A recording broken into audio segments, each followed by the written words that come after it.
Welcome to The Real Review, sponsored by Parametric and Lazy Ape Studios, where you get some of the latest happenings, real thoughts, and perspectives in the world of film and television. And my name is Matt. Hey, Matt. How are you? My name is Matt. With me, I have Mr. Hi, Matt. I have Mr. Joel Cunningham. Say hi, everybody. Hi, everybody. That was beautiful. Beautiful, I'm so beautiful. excited to be here. You can tell from my voice. Oh, good. I'm very excited. Yeah, no, for sure. Yeah. So today, I guess if you're new to the Tube Talk segment, it's kind of where we talk about everything that's, it's happened in this last week of television. Now, we're kind of drawing towards the beginning of summer where things are winding down before they start picking up again a little bit. Yeah, into the fall, spring. Right. So we're talking about two finales today, which we're going to supplement other shows in the future. We've got some ideas. I got some plans. Yeah. I think we got House of Cards. Yeah. It's going to be coming back very soon, which I don't know if I'll be able to watch all the episodes because you're talking about like almost an hour-long episode. Come on, Joel. Where's your dedication? Yeah. I love that. It's one of my favorite shows, but we'll see how much I can get through for sure in a week. But Joel, why don't you go ahead and share with the lovely people how they can connect with us? Well, for all you lovely people out there, there's some great ways to get connected to the podcast. We have our website, which is realreviewmedia.com. You can sign up for our newsletter, and we've got a ton of really cool stuff on there that we're always posting. And then we are also cross-posting on our Facebook page, which is facebook.com/realreviewmedia. You can go there. And then we also have a Twitter, Instagram, which is @realreviewmedia. Those are all great places to get connected to us. And as always, real is spelled REEL. And then as well, if you have comments, questions, if you want to send us an email just saying like, hey, what's up, guys? How you doing? You can definitely do that. We'd love to hear from you. And that can be found or be done by sending us email at realreviewmedia@gmail.com.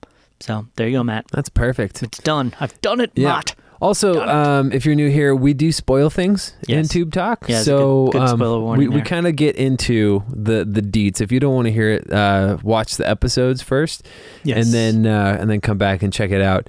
But diving right in, we're back on our Better Call Saul train. Yes. So just to start off on this one, the one thing that Vince Gilligan, Peter Gould, and company have done, not only on Breaking Bad, but with Better Call Saul, is they do such a great job on the characters that in episodes like this, where it seems like not a lot is happening, like action and event-wise, you still care about what's happening. You care about what's happening.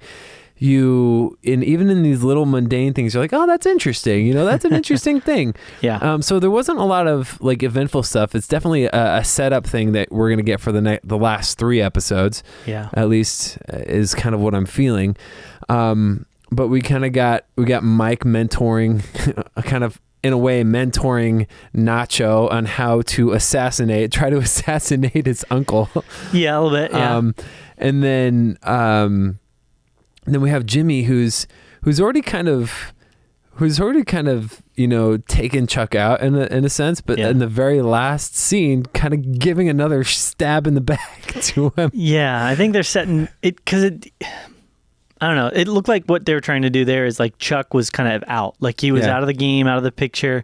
And with Jimmy doing that at the very end there, it's kind of maybe bringing Chuck back in for another shot at Jimmy at some point. Like maybe Chuck was like, I've washed my hands of this. I'm fine. Live and let live. But then by doing that, maybe Chuck's going to come back into the story at some point. I don't know. You're talking about the insurance thing at the end, right? Yeah, the insurance things at the end. So maybe he's doing that because obviously they wouldn't just throw that into the end of the episode if it didn't do anything. It was, what I kind of perceive that to be is Jimmy, just anger. Yeah. Anger that he's not making any money. Yeah. He's losing money. Yeah, in that sense, it is possible that out of spite, he was just like, you know what, I'm going to do this. He's just mad. Yeah. And he just, just lashed out again in this going to hurt Chuck in some way, shape, or form. But, yeah, because he's going through all this because of the Chuck putting him through this situation. So, I mean, I'd say for me, this episode, I agree with what you're saying that there's definitely a lot of times in this show where there's episodes where it's like maybe not a lot is technically happening, but they're kind of moving the characters forward.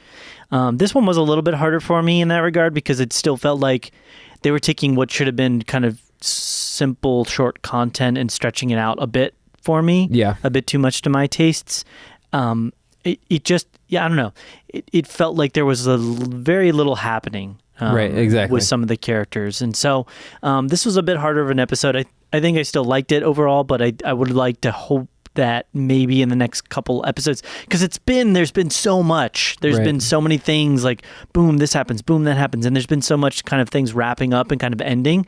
So it feels like, I don't know. I just don't know where they're taking it right now to lead it into the next big dramatic tension kind of moments. I mean, obviously something's going to happen with Nacho and Hector that's kind of bring maybe Mike back more into the picture, with the whole situation there. I don't know. What are your thoughts? I'm curious about what they're planning on setting up with Mike and this lady he's speaking with in the support group that helped him with the sidewalk. Yeah. I'm not sure where that's leading and how that's going to affect the story.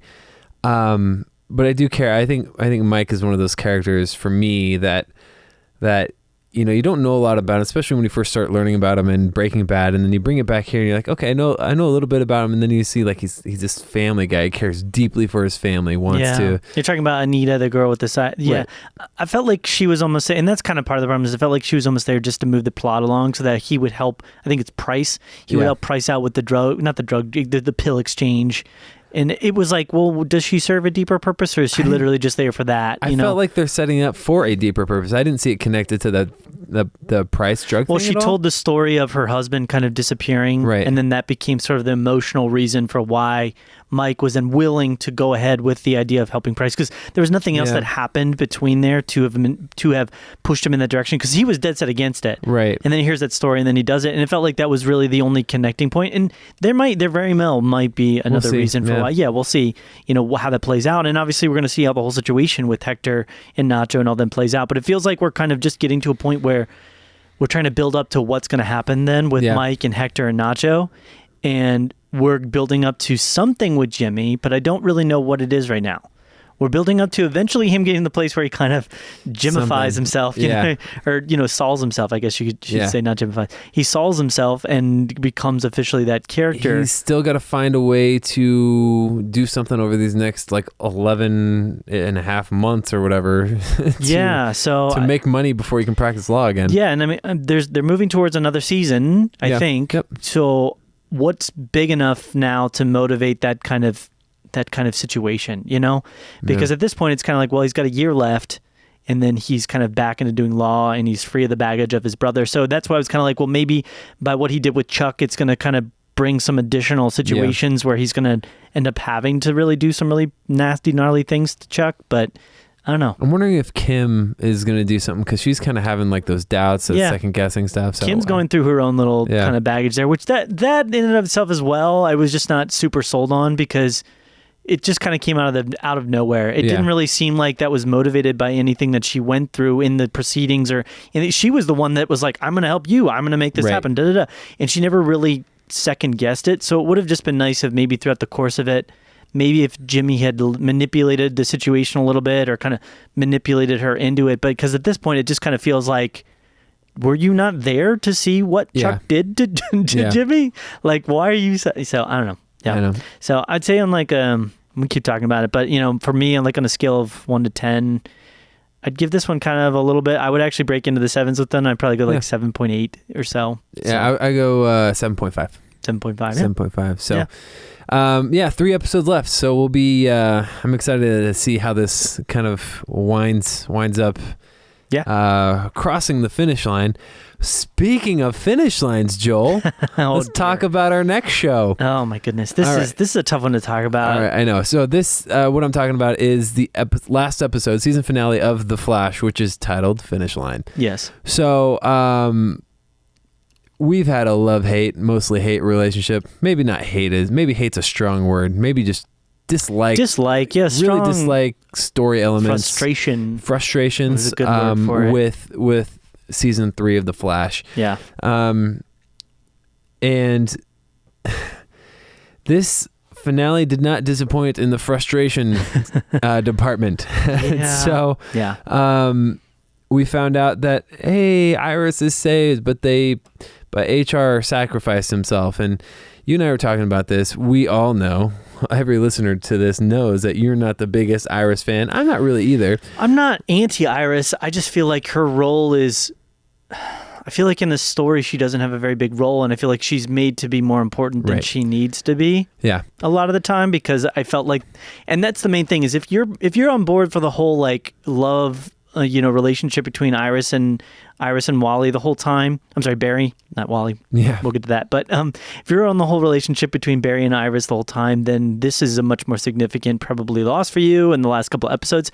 And I got more on track with that over the last couple episodes. Oh, yeah, because, we talked about that, yeah. Right, because it became more than just like, well, they've just been around each other for so long and they just love each other because they love each other. This was like, okay, well, there's a reason for why they love each other and why they're working together. Right. But still, I felt like she's an okay supporting character, but not elevated to the role that she had been put in with the story. And so I was happy with what they had done in the last episodes. Yeah. Because not that I was happy to see her die, but I was happy that they gave her a significance in the story that made a difference. But immediately with this episode, her whole role is like, not only have you done something now that I'm really upset about, like indirectly, but because of the situation, but like the story has done something now that really ticks me off in order to save Iris, but literally her whole like significance is completely done away with. Yeah. Because of the loss of two characters, kind of, in a way. 60 seconds in, they killed... We're going to spoil this, 60 seconds in, they killed HR. Yes. And he was like one of the best characters We've been talking about this season since about the midway point. Yeah. And I've said a number of times, he's been my new Cisco. Yeah. He's been my new like go-to guy for like the lighthearted, good time, good jokes, like kind of a thing. Yeah. And because Cisco's kind of really been on my nerves until recently, but HR was like my guy every time. I was like, HR, all of his scenes were funny. So this is what's frustrating about this to me. One, based on the comic books, and we've talked about this, we know that Iris dies. We know that she goes away because of the basis of the comic books. And so they were probably playing on that a little bit with this storyline. But HR is literally, in my mind, the only character, him or Wells, were the only characters that you can kill off without completely getting rid of the actor within the television show, because everybody else is just more or less themselves. Right. So it's like you can kill HR, but still have the character, the actor that's been contracted to be a part of the show there. Right. You can't kill Iris because then she's just not there. And maybe they find like an alternate dimension version of her, but maybe they felt like that would be too manipulative or something like that. Yeah. I don't know. But it's like they literally were like, well, we don't want to get rid of this actor, so we need to get rid of somebody because somebody has to die. And so let's retcon this sucker and just go like, nope, it wasn't actually Iris. It's surprise. It's HR. Yeah.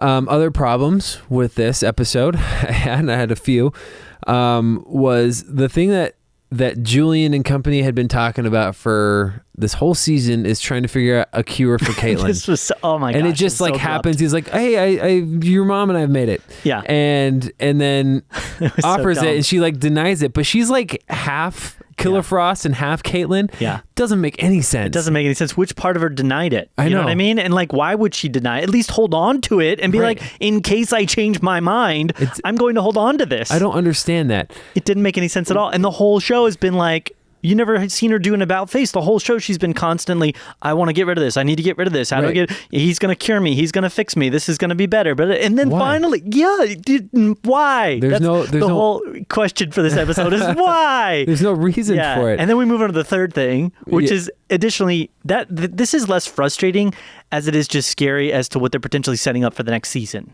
For me. So you can talk about it. You want me to talk about it? I don't know. You go for it. So at the end of the episode, they've had this kind of whole running plot line that there has to be this person that exists within the Speed Force that's kind of like a speedster. And the Speed Force in itself is the MacGuffin of the season. Right. It's the MacGuffin of the season. And so because of this change of the timeline that Barry did way back when, for whatever reason, there has to be the speedster within the Speed Force. Why?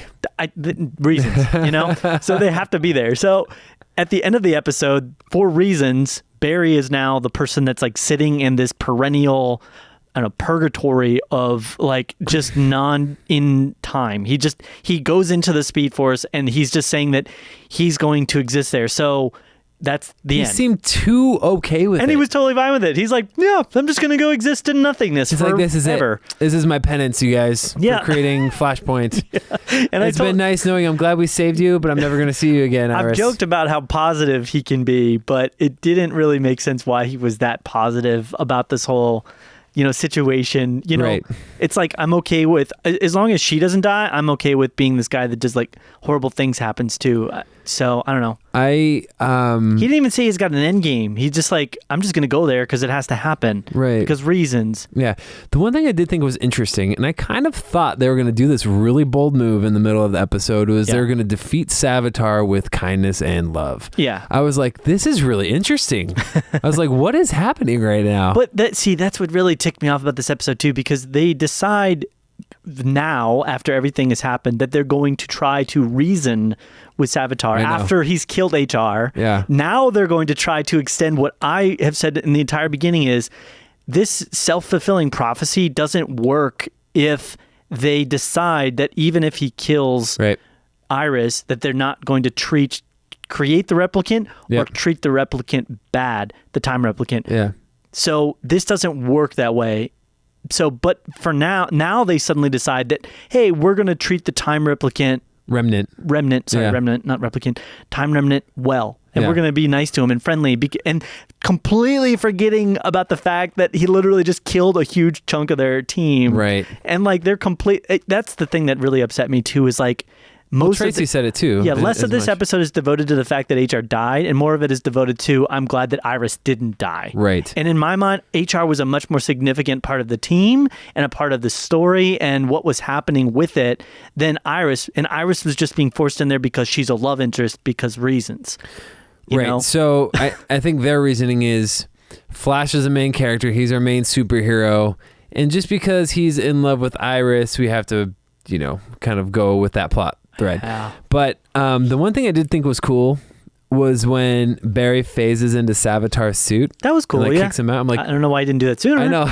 Exactly. Reasons, Oh my god. And this show has never been good when it just defaults to, now we're going to make sense and try and do logical things at times. Right. It's like you can only have so much of them doing things logically at times, because then they immediately go and do things that have completely no logic to them. Right.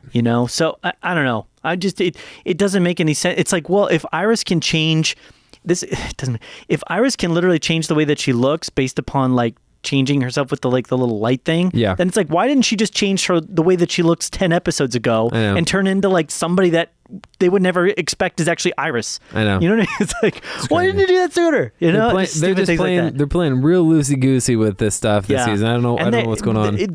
All the stuff that I loved about the last episode, when I basically said that like it shows that like all the dumb things that have happened that have led up to Iris still dying, it kind of resolved, because it shows that no matter what happens, they can't change the future. She is going to die. Right.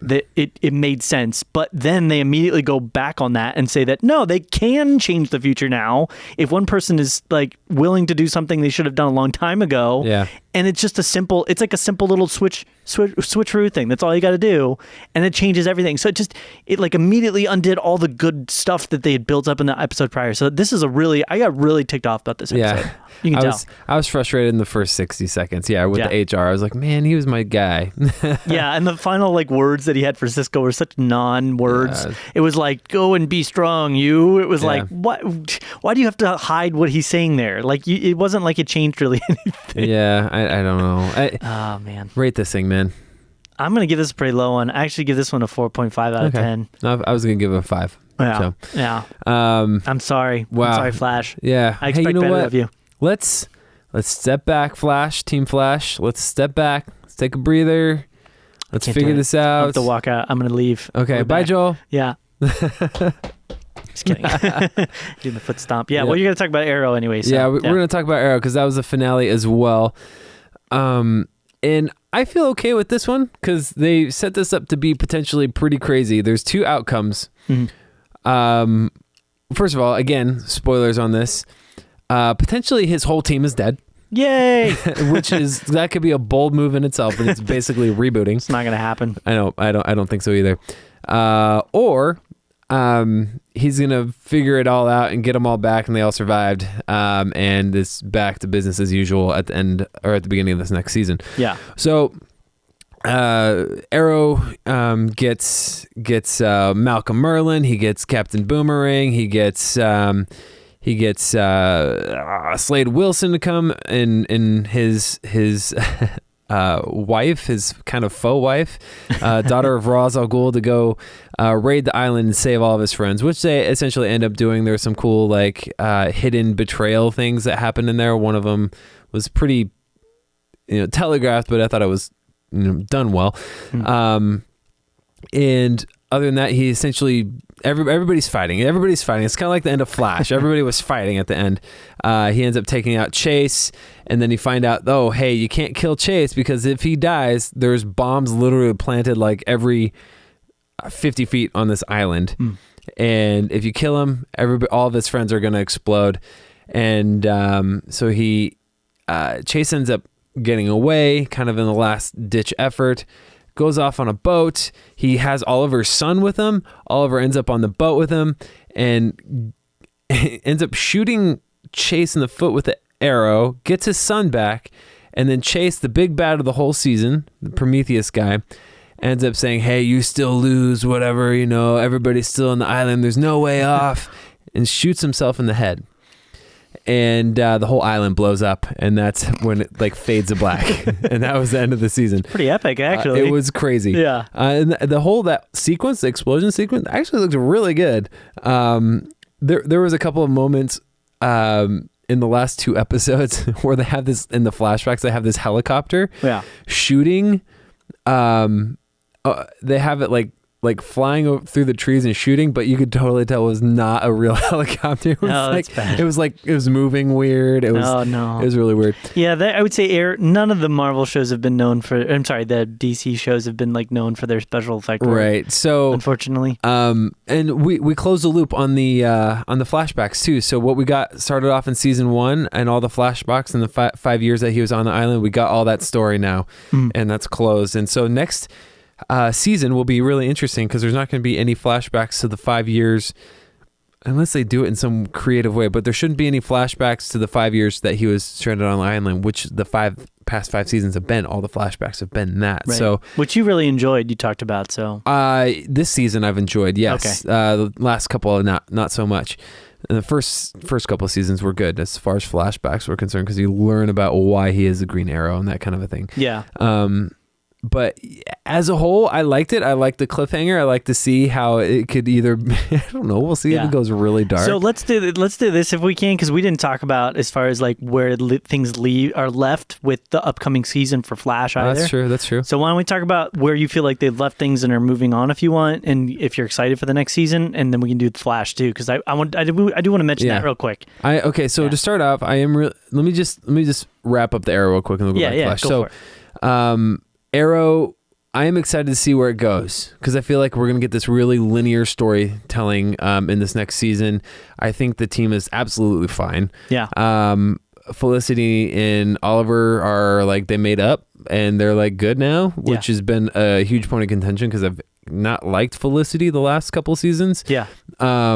And that's good because she's seen the error of her ways. Mm-hmm. And then, so I like where this is headed. I think it's going to be good. I think it's just going to be, hey, everybody made it out. Slade Wilson saved the day. Yeah. And he might have gotten killed sacrificing himself. I don't see him being a part of the team at all. Right. But we'll see where that goes.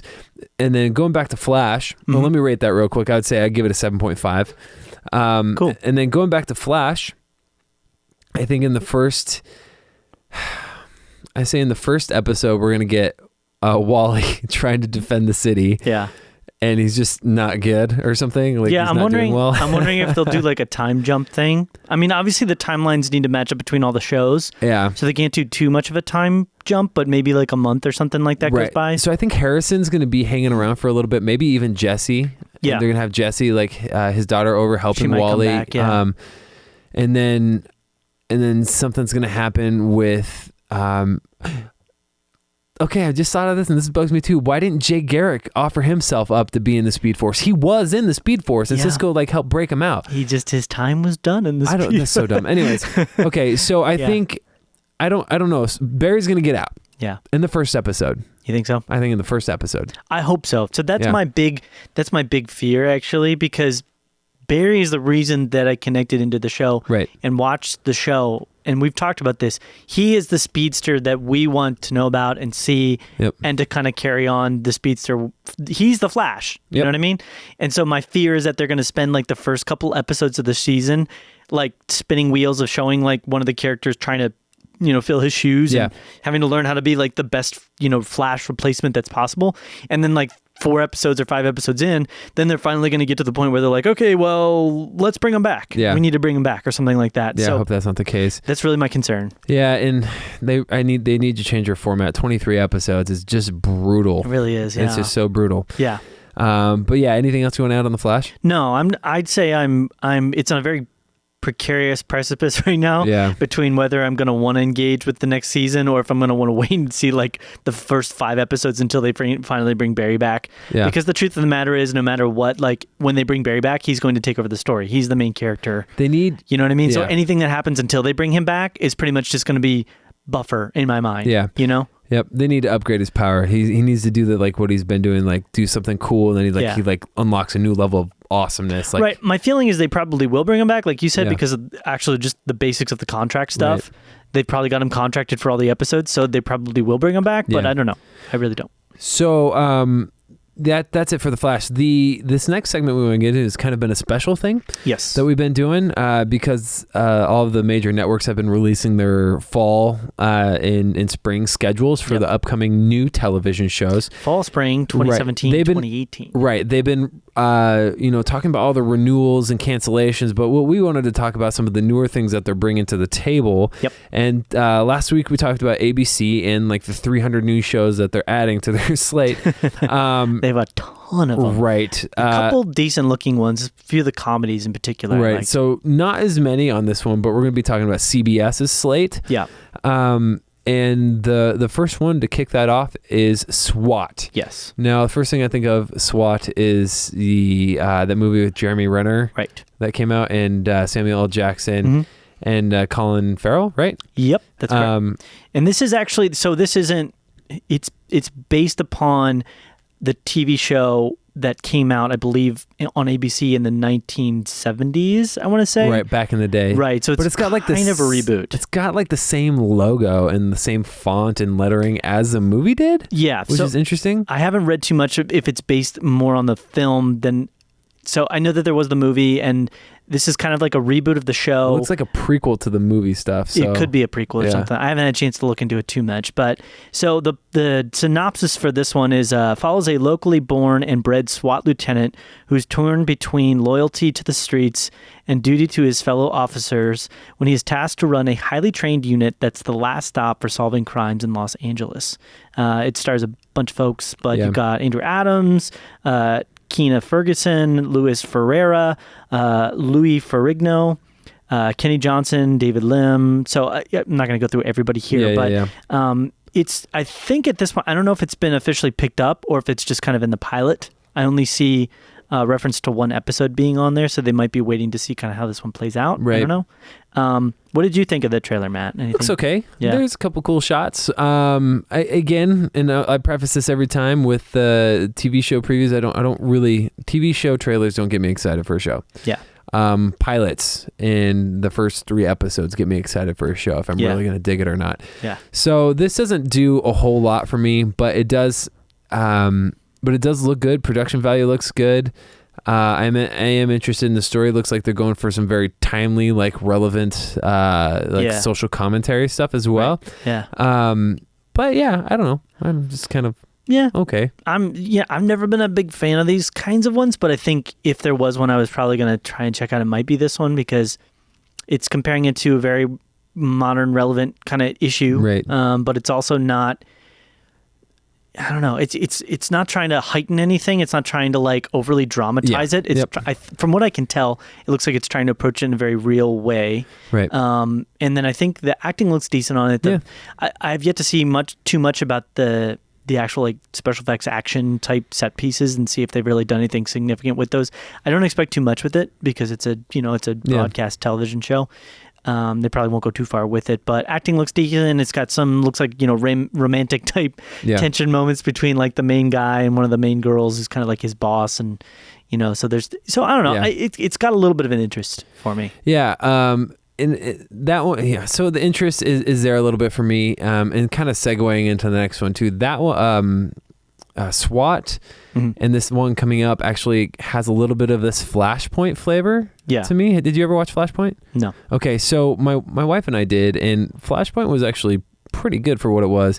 But this next one is called SEAL Team. It has similar vibe, but this one is really, it follows the professional and personal lives of the most elite unit of the Navy SEALs as they train, plan, and execute the most dangerous, high-stakes missions our country can ask of them.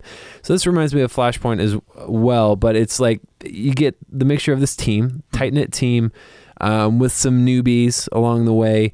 And then how this job that they have affects their personal lives and their families and how they, cope with each other. And that sort of a thing. It has David Boreanaz in it, and I really like him. My wife and I just got done watching like 11 seasons of Bones. And so I was like, I haven't watched any of Bones. Is that show done? Is it over? Yeah, it is over. It was. It ended on its 12th season. They just don't have it on Netflix yet. I gotcha. But I figured if he was taking another show on, it would have to he's be over. good. He's good. And just from this, he looks like he's a little bit more subdued of his character, but he's still pretty much the same. Yeah. So what I'm kind of gathering is that, you get a lot of his own personality in Bones. He's very much himself.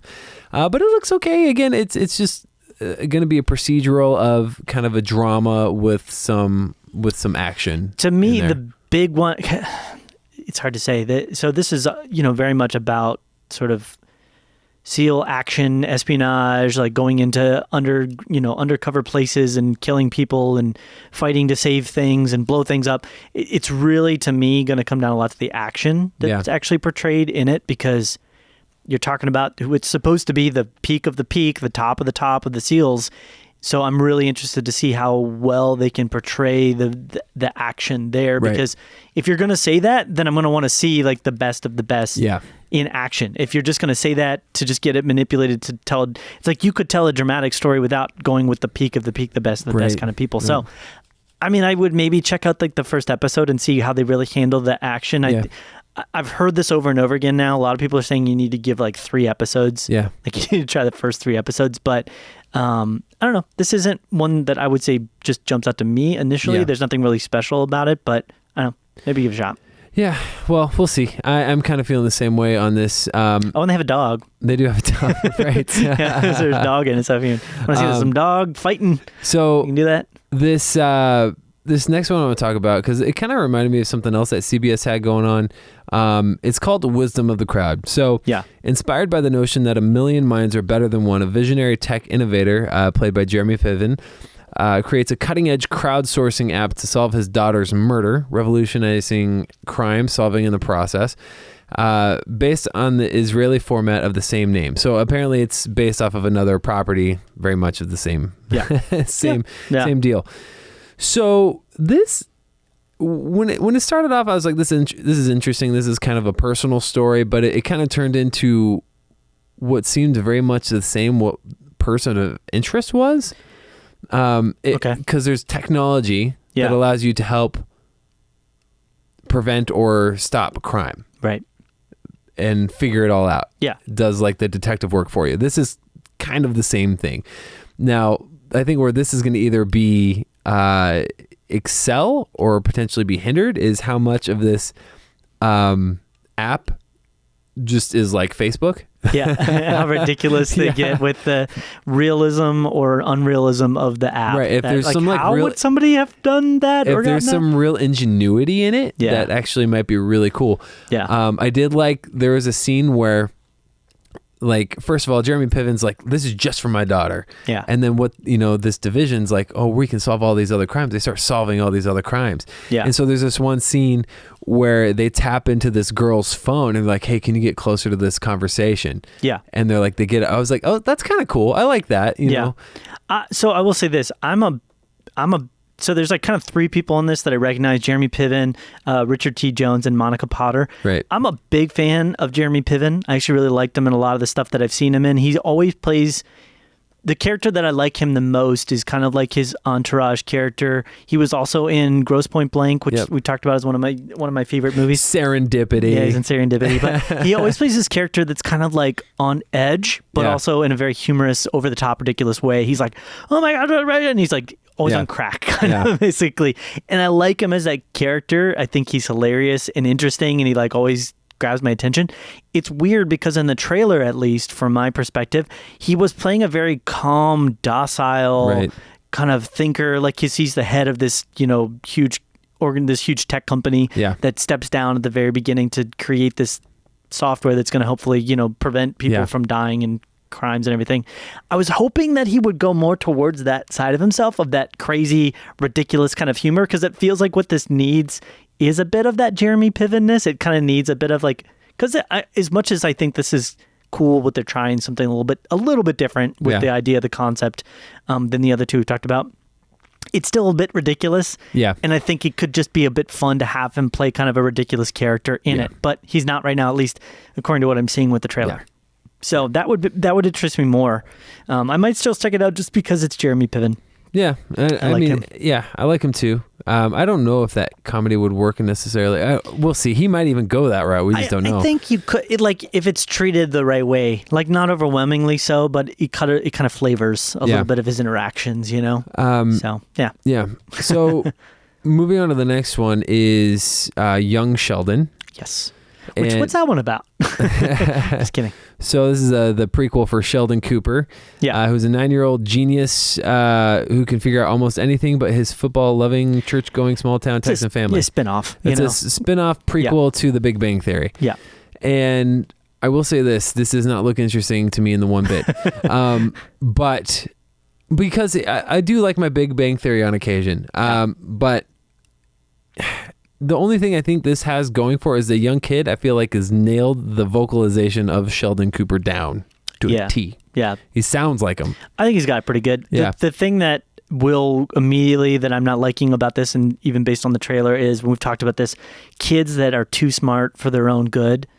I can get a kid that's intelligent, that's like a genius level kid, but still, even that being the case, emotionally, there's going to be a certain level to which they have not matured yet, no matter what child it is. Mm-hmm. And I don't feel like they've achieved that with this at this point. It feels like he's still very much like just Sheldon, but in a young body that just hasn't learned certain educational type bits of information. Like in the joke, one of the jokes is like, "Mother, when am I going to get my testicles?" Like that. That's the humor. Yeah. And I don't like that. Yeah. Because I don't like to think that this is like a genius person that's just in a small body. Yeah. If he was like immature maybe or something like that, I think it would be funnier. Maybe a little bit, So that's immediately, I'm not attracted to this at all. Me neither. I'm not a huge Big Bang Theory fan to begin with, but like you said, there's a time for it and a place for it. I've actually found like the best time for Big Bang Theory is actually when I'm traveling and I'm on like a plane. Yeah. It's just one of those perfect ones that you can just like completely zone your mind out to and you don't have to give like deep thought to.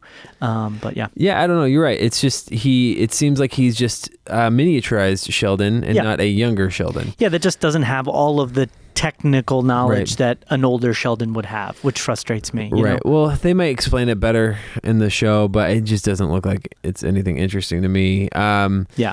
I am more interested in that than the other comedy that we're going to talk about. Yeah. You want to break this one down? Yeah. So this is a show called N9JKL. I don't even know where the title comes from. Maybe they'll explain that in the show. I think it's actually, okay, never mind. They actually explain a little bit here. So a time in Mark Forstein's adult life when he lived in apartment 9K in the building he grew up in, sandwiched between his parents' apartment 9J and his brother and sister-in-law and their baby's apartment 9L, and his attempts to set boundaries with his intrusive but well-meaning family. So it's basically all of their apartment numbers kind of mixed together in the title. But this looks like the most like flat, just obvious comedy, like line, joke, like joke, line, joke, line. Like it's set up for like the dumbest comedy that I've ever seen. Sitcom, and it's not funny because every time there's a joke, you hear this like just riot of like laughter from an audience. Yeah, so it's got the laugh track. It's not that funny. Yeah. I didn't laugh at all. I didn't either. It's got the multicam thing going on. I think it is tough with this kind of a show. Maybe you need to give it like an episode or two, but I'm actually really surprised that this one made it past the pilot season. Like, I'm surprised that maybe they just didn't have a good list of like comedies coming out, but there isn't really any names for the most part that I'm really like super excited that are attached to this one. I mean, what do you say? It just looks bad. It does look bad. It just looks bad. So it looks bad. That's all we need to say about that. You can judge for yourself, obviously, but that's our take. If you like a show about a person that is too close to his family and they're acting really inappropriately because of how close they are to each other, that's the appeal. There you go. So let's just watch a better show. It's called Everybody Loves Raymond. There you go. It's like that, but even worse. Right. So. I think that takes us to really the last one we want to talk about, and that's Me, Myself, and I. Yes. And so this is, they say it's a comedy examining one man's life over a 50-year span. The show will focus on 3 distinct periods in his life as a 14-year-old in 1991, a 40-year-old in present day, and a 65-year-old in 2042.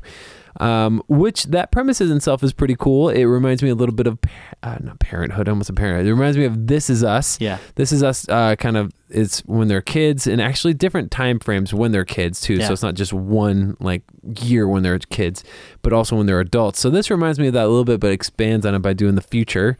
Right. I like the idea. It's very Quentin Tarantino. Right. Exactly. I like that they're kind of jumping around to different timelines because it could actually be funny to see like. Here something happens when he's a kid, and then how that echoes into like, maybe when he's a kid, he trips and falls over something and hurts himself really bad, and then they jump forward into the future and they show him like instead of tripping, like he walks around something so he doesn't, or maybe he trips over it again. And right. You know what I mean? Like that could be a little bit obvious after a while, but there could be some fun play off of that type of stuff. Yeah, you could do some cool stuff with that. I situational irony. I like the talent involved. The trailer didn't blow me away or anything. Yeah. I didn't even laugh that much. So I will probably give it a go. Yeah. I think with this first one in particular, they're really going to try and introduce the concept. They have to introduce the characters and the concept. And so it doesn't give room for a ton of really hilarious comedy, in my opinion. Yeah. This is one that I would give a couple episodes to because it feels like they're really trying something at least a little bit different. Yeah. And so it's got enough interest for me there to kind of give it a shot. Yeah. Yeah. We'll have to check that guy out. But that's really it for our roundup of the CBS shows that are coming out this fall. There you go. And spring. Let us know if you got a chance to check out the trailers. They're all online. YouTube, go ahead and check that out. But that's it. That's it for our show as far as Tube Talk is concerned and what we have going on there. Forever. Guess what? We won't be talking about Flash next week. Oh, it's so sad. But it's okay.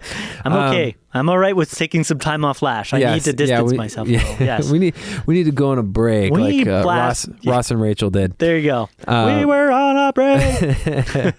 But that's all we got for that. Again, if you want to reach out to us, let us know what you thought about any of these things, any of these shows. Did you like the Flash finale?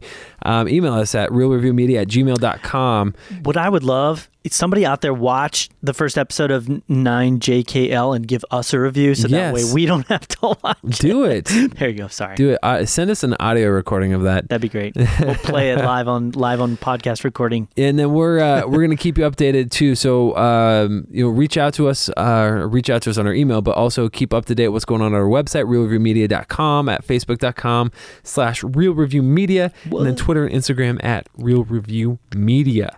And check it out there. Anything else you want to add, Joel? Nope, I'm good. All right. Well, it's been real. It's been real.